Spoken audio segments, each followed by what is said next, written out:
Panorama group, जो सोचता है वो करता है। नमस्कार, न्यूज हाट के खास प्रोग्राम सियासत में आप सभी दर्शकों का बहुत बहुत स्वागत है। मैं हूं करिश्मा और हमारे साथ मौजूद है न्यूज हाट के senior journalist Chandan Jha. Sir नमस्कार। नमस्कार करिश्मा।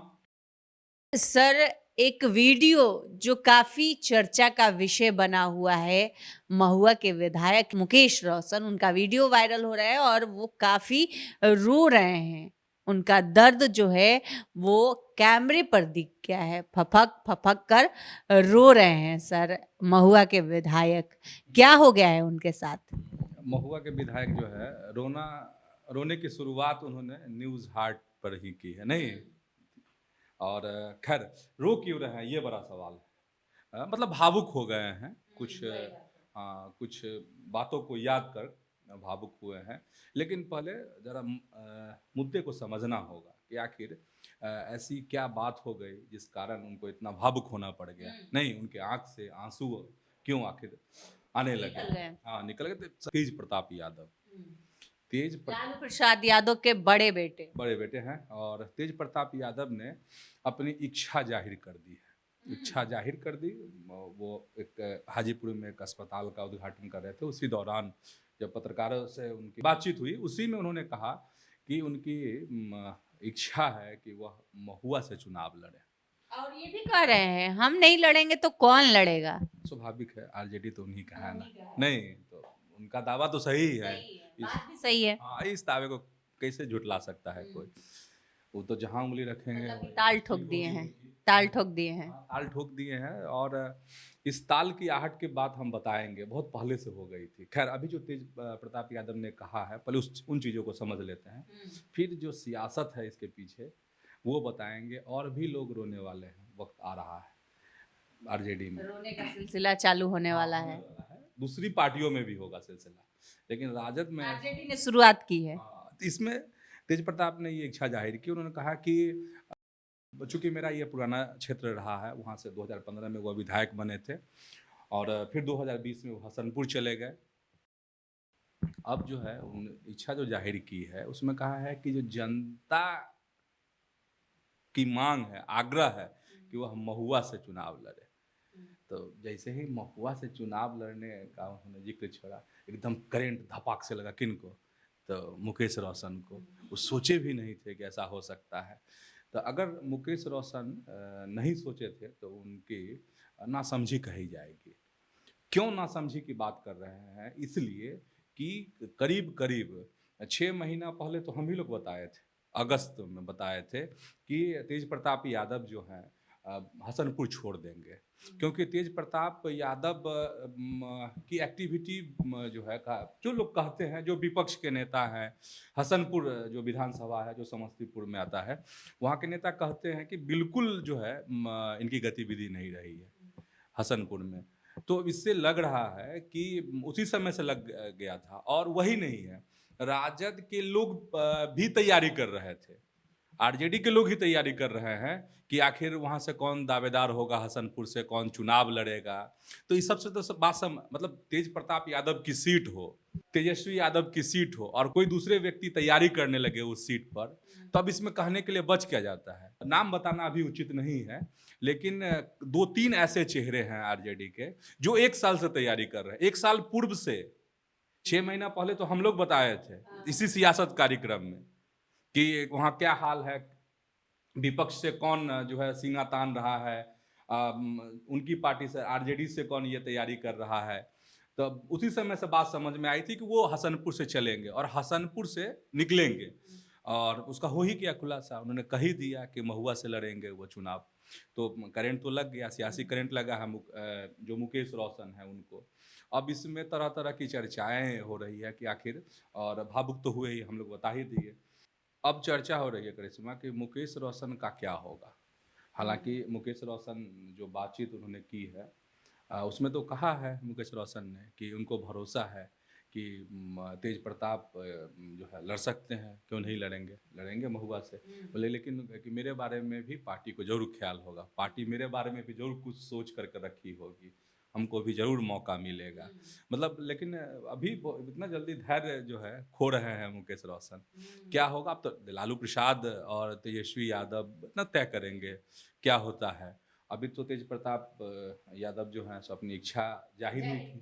हाँ, लेकिन एक सियासी जंग शुरू हो गई है आरजेडी में अब चुनाव को लेकर, सीट को लेकर के। और मेरे पास जो खबर है आरजेडी में से 20 विधायकों का पत्ता कटने वाला है, एकदम पक्का है।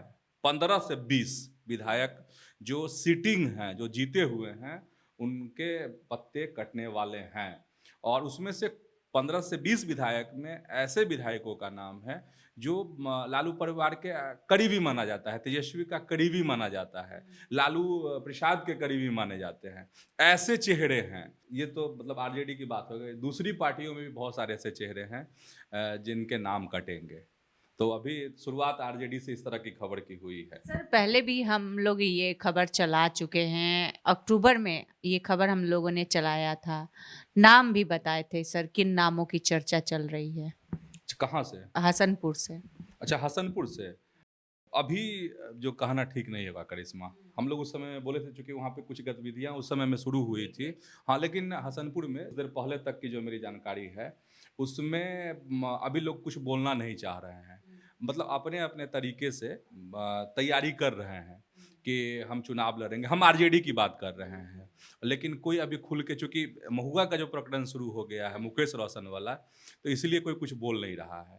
तो इसलिए नाम आज छोड़ देते हैं। विपक्ष की राजनीति बताएं तो बीजेपी की कोशिश होगी, पता नहीं बीजेपी को सफलता मिलेगी नहीं मिलेगी, लेकिन बीजेपी के अल्पसंख्यक नेता हैं, उनकी कोशिश है कि वो वहाँ से चुनाव लड़े। लेकिन बीजेपी को सीट मिलेगी नहीं मिलेगी, सबसे बड़ी बात तो यही है। क्योंकि अगर आरजेडी नहीं, मतलब अगर जदयू रहता है बीजेपी के साथ, तो वो सीट जदयू के खाते में जाती है। तो सीट पे संशय है कि जदयू इतनी आसानी से वो सीट दे दे हसनपुर, तो ये संशय लगता है इसमें। वैसे लेकिन बीजेपी भी तैयारी कर रही है वहाँ से।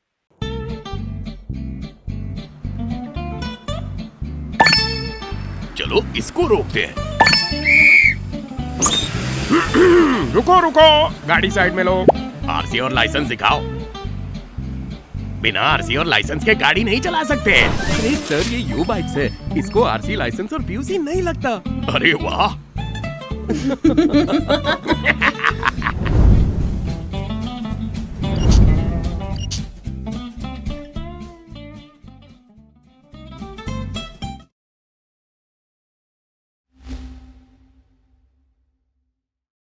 सर मुखिया पर आरोप लगा था महिला अफसर के साथ छेड़खानी करने का। अब इसको लेकर जो तेजस्वी के विधायक हैं उन्होंने अजीबोगरीब बयान दे दिया है और उन्होंने कहा कि महिला जो अफसर थी उन्होंने दुपट्टा ही नहीं ओढ़ा था। इस तरह का बयान देना, सर आप इस बयान को कैसे देखते हैं? ये जो है आरजेडी के अटपटा तो लग रहा है, अटपटा बयान है। विवादास्पद बयान है।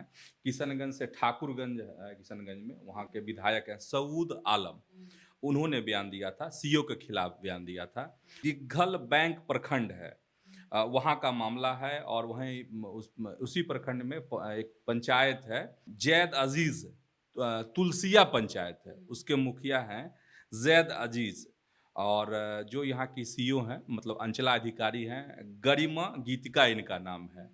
उन्होंने इस मुखिया के खिलाफ, मतलब जो तुलसिया पंचायत है उसके मुखिया के खिलाफ जो है कई मामले को लेके मामला वो दर्ज करवाई हैं।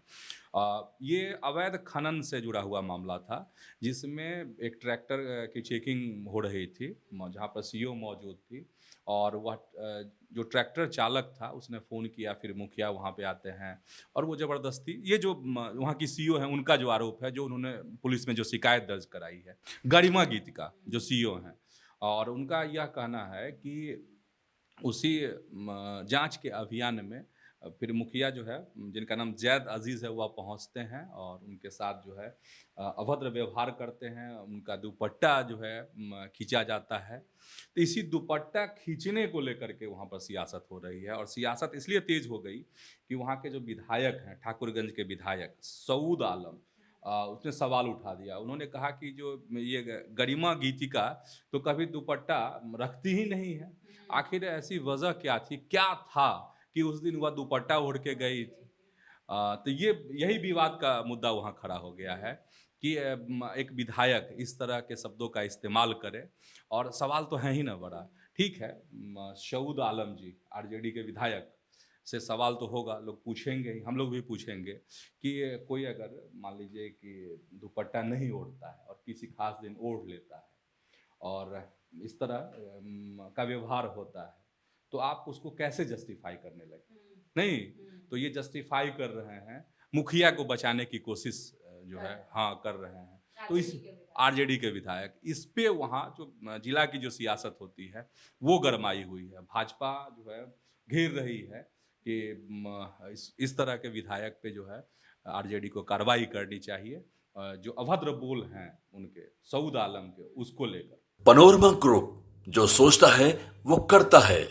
सर, जस्टिस नरीमन है, उन्होंने ईडब्ल्यूएस को गलत बताया है, ऐसा क्यों कह रहे हैं सर? वो पूर्व जस्टिस हैं रोहिंटन फली नरीमन, इन्होंने राम मंदिर पर जो फैसला आया था सुप्रीम कोर्ट का, उस पर भी उन्होंने सवाल उठाया था। एक बार फिर से नरीमन ने सवाल उठाया है ईडब्ल्यूएस पर, और बाकायदा उन्होंने कहा है कि जो आर्टिकल 46 मतलब 46 का जिक्र करते हुए कहा कि आर्थिक रूप से कमजोर के लिए आरक्षण की बात मतलब कही गई थी, लेकिन उनका कहना है, जो नरीमन हैं, जो पूर्व जस्टिस रह चुके हैं, उनका कहना है कि ये इस आर्टिकल में कहीं जिक्र नहीं है।